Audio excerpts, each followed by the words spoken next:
Finally, a podcast all about self love, how to create boundaries, and shut down limiting beliefs to create a life you love. Welcome to episode 2 of Empowerment Unplugged. I'm Vanessa. I'm Tristina. What do you feel is the most important when trying to embrace your authenticity?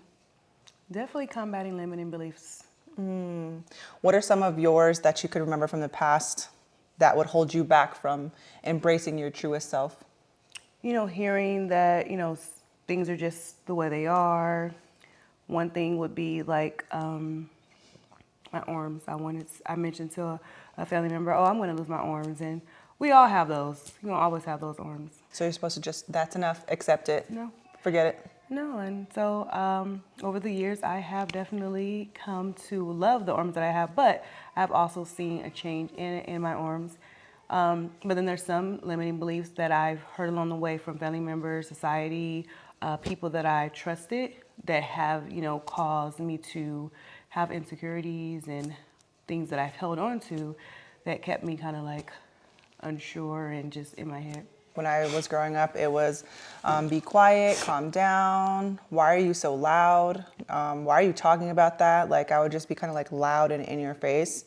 And later on, I realized in high school, I remember being scared to present in public. I couldn't look at people in the eyes. I couldn't really like raise my voice a little bit. I just felt like I was in this little cocoon that I created for myself to stay safe.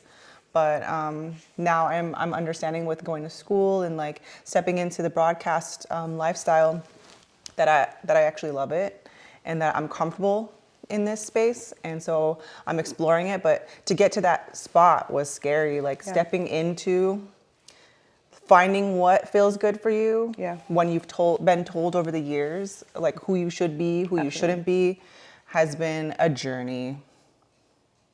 Yeah.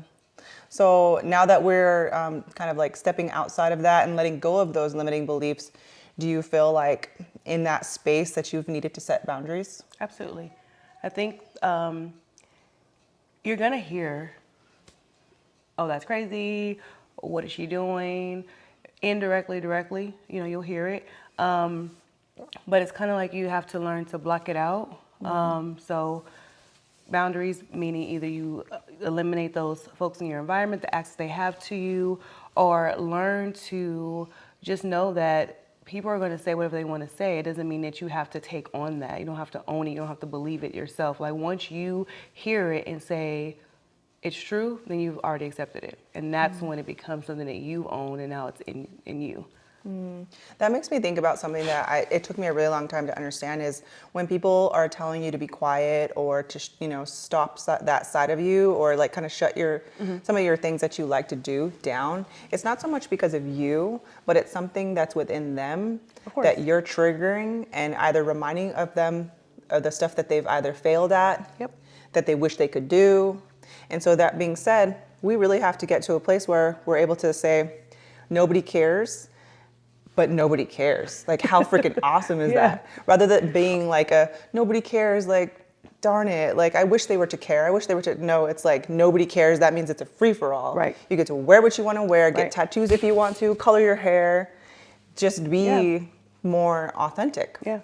And when you do that, you actually start to feel more whole. You don't have to walk around like you're an imposter, like you're covered up, like who's watching. You just run free. And that's the way we're supposed to be walking this earth while we're here, free as possible, happy as possible, not worried and uncomfortable because you're not in the skin that you want to be in. When you try to fit in, so you are, I have to be with that group, so they only accept this because they've already made it vocal that you should only do this when you're amongst this group, right? So you do that because you want to be, included, accepted, what have you. But then you don't feel comfortable. So you're just there like... stepping on eggshells. Yeah, I have this dress on and then I don't really like wearing dresses. So it's like, I'm not comfortable. Then when you go home or are getting dressed up and you're like, and you're doing like your own thing, you're like, I'm comfortable. But when I go here, I'm not comfortable. You have to identify at that point, I'm not myself. So if I can't be myself in this environment, then I need to create this boundary, whether I either cut off access or be my exact self. If they don't accept it, make a decision. I feel like and the more we step into those uncomfortable situations where we either have to set boundaries of like, hey, I'm not going to hang out with you as much, or I'm going to have to step back from this relationship. But the more independent you feel, the more you stand up tall in your power, and the sexier you feel, the more pretty you feel, the stronger you feel, the better you'll represent yourself around in the world.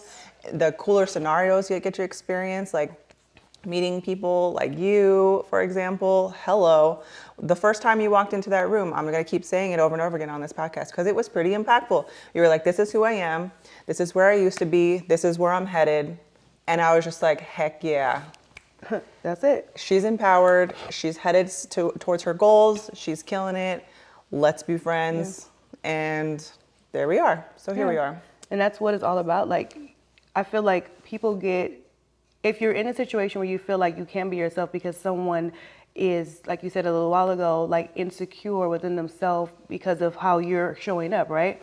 Then they're not ready, or they'll get there. That's not your problem. That's a them issue, right? But you have to understand, you and I are two different people, but we complement because I'm learning from you things that you're comfortable at, things I'm comfortable at, but we can both pour together, inspire one another. That's what it's all about. No two people are alike. And that's the whole point of being authentic. You are Vanessa, I'm Tristina. There's no competition. You're you and I'm me. And so we're inspired by one another. We learn from one another. That's the most important thing. Who wants to be here is stagnant. The point is to grow. The point is to be inspired and learn from the folks that you're around. Yeah. So why would you want someone to be just like you? How are you going to learn? Absolutely. Or the other way around, to like be so enamored or so like obsessed with this one person that you're like, I want to become them. I want to get my nails done by the same person. I want to do my eyebrows just like yours. And then all of a sudden you are wearing their clothes. It becomes like a photocopy. No identity. Yeah. Where are you? What are you about? Yes. And that's okay if you don't know that just yet. But asking yourself these questions: what do I like? Right. What are the foods I like? The places I like to visit? What makes me feel good?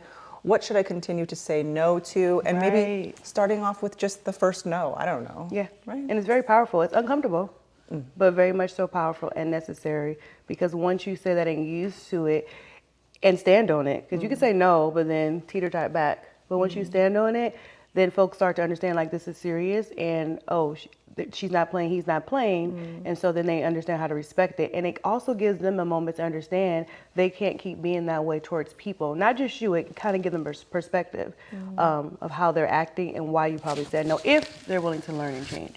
That's the biggest thing, is like, I feel like we can find our authentic selves once we start to stand up for ourselves and stop self-sabotaging by saying yes when you really mean no.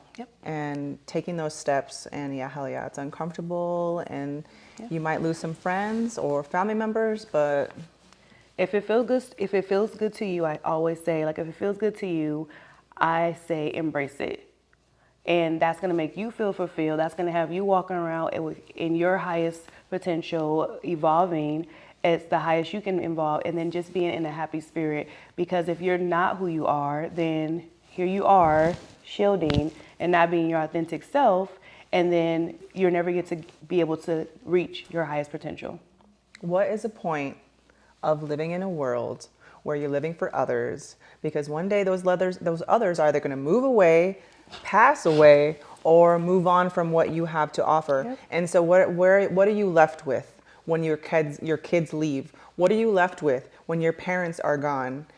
You're left with yourself and your thoughts. So if you continue to start to think for yourself, you're not going to be left in a situation when your kids leave for college like, who am I? What am I about? You're not going to be left feeling empty and clueless when you move out of your parents' house. Start now. Yep, totally agree.